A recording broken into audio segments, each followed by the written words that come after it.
पुस्तक में मोर पंख रखने से क्या होता है आपको पता है? कई बार हम लोग, अब मैं अपनी बात करूं तो जो हमारा बचपन था, हम जब स्कूल में पढ़ते थे ना, तो मोर पंख किताब में पुस्तक में रखा करते थे, लेकिन ये नहीं पता था कि क्यों रखना चाहिए या नहीं रखना चाहिए, ये नहीं पता था।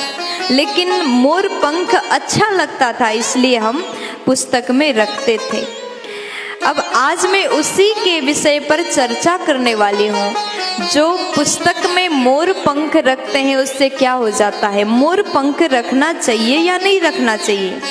तो कहा गया, बच्चे अपने पुस्तक में, जो बुक आप स्कूल में लेकर के जाते हो, आप स्टडी करते हो, आप पढ़ाई करते हो, तो आपके पुस्तक में मोर पंख का होना अत्यंत शुभ माना गया। देखो, बच्चों को मोर पंख किसी वरदान से कम नहीं है। मोर पंख अपने पुस्तक में अवश्य रखिए। भगवान कृष्ण भी अपने मुकुट पर मोर पंख धारण करते थे। मोर मुकुट भगवान कृष्ण ने भी धारण किया। मोर पंख अगर आप पुस्तक में रखते हैं तो ऐसे विद्यार्थी को जीवन में धैर्यता और संयमता प्राप्त हो जाता है। उसका मन पढ़ाई में लगा रहता है और मोर पंख से बुरी नजर भी नहीं लगता। हाँ, आप सही सुन रहे हैं, मोर पंख से बुरी नजर भी नहीं लगता और सकारात्मक ऊर्जा आता है। तो आप अपने बच्चों को अगर विद्या में, अगर उसका मन पढ़ाई में लगा रहे, ये चाहते हैं ना, तो बच्चों को मोर पंख जरूर दें, जो अपने पुस्तक पर बच्चे रख सके। विद्या प्राप्ति के लिए केवल मोर पंख रखने मात्र से भी नहीं होगा। देखो, कई लोग ऐसा भी बोलते, क्या ये करने से हो जाएगा?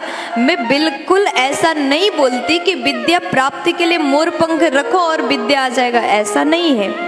विद्या प्राप्ति के लिए पढ़ाई करना अति आवश्यकता है। पढ़ाई के साथ में माँ सरस्वती का कृपा, सरस्वती आराधना करोगे तो सरस्वती माँ कृपा करती है और आपका मन लगेगा। लेकिन पढ़ना आपको चाहिए। ऐसा नहीं कि आप मोर पंख पुस्तक में रखो, सरस्वती मैया का पूजा करो, इतना करने से आपको वो कल का पेपर वो पूरा याद आ जाएगा, ऐसा मैं नहीं बोलती। कर्म तुम्हारा है, कर्म आपका है, याद आपको करना पड़ेगा। माता सरस्वती कृपा करते हैं। मन को धैर्यता माँ सरस्वती प्रदान करती है, कृपा करती है। और विद्या प्राप्ति के लिए सूर्य देव को अर्घ्य देना अपने बच्चों से सिखाएं। आपके बच्चे स्कूल पहली बार स्कूल जा रहे हैं या फिर स्कूल में पढ़ाई करते हैं, तो आप एक लोटा में जल लें और उसके बाद में सूर्य देव को अर्घ्य चढ़ाएं अपने बच्चों के हाथ से। ऐसा करने से सूर्य देव द्वारा तेज प्राप्त होता है। और आप चाहते हैं कि पढ़ाई में तेज विद्वान आपका बेटा हो, तो हनुमान चालीसा रोज पाठ कराएं। हनुमान चालीसा, शिव चालीसा या फिर गणेश चालीसा का पाठ अपने बच्चों से कराएं। और सूर्य को अर्घ्य तो जरूर दें। आपने नाम सुना होगा स्वामी विवेकानंद। विवेकानंद जी ने भी सूर्य को अर्घ्य दिया। रोज हनुमान चालीसा पाठ किया करते थे, जिसके कृपा से, हनुमान जी के कृपा से, सूर्य देव के कृपा से विवेकानंद को आज हम सब जानते हैं। गुरु कृपा से उनको विवेकानंद बनाया गया। तब बच्चों को आप स्वयं संस्कार दें, बच्चों को पढ़ाई में मन लगे, इसके लिए बच्चे के माता पिता को भी ध्यान देना पड़ेगा। बच्चों को संस्कार दो।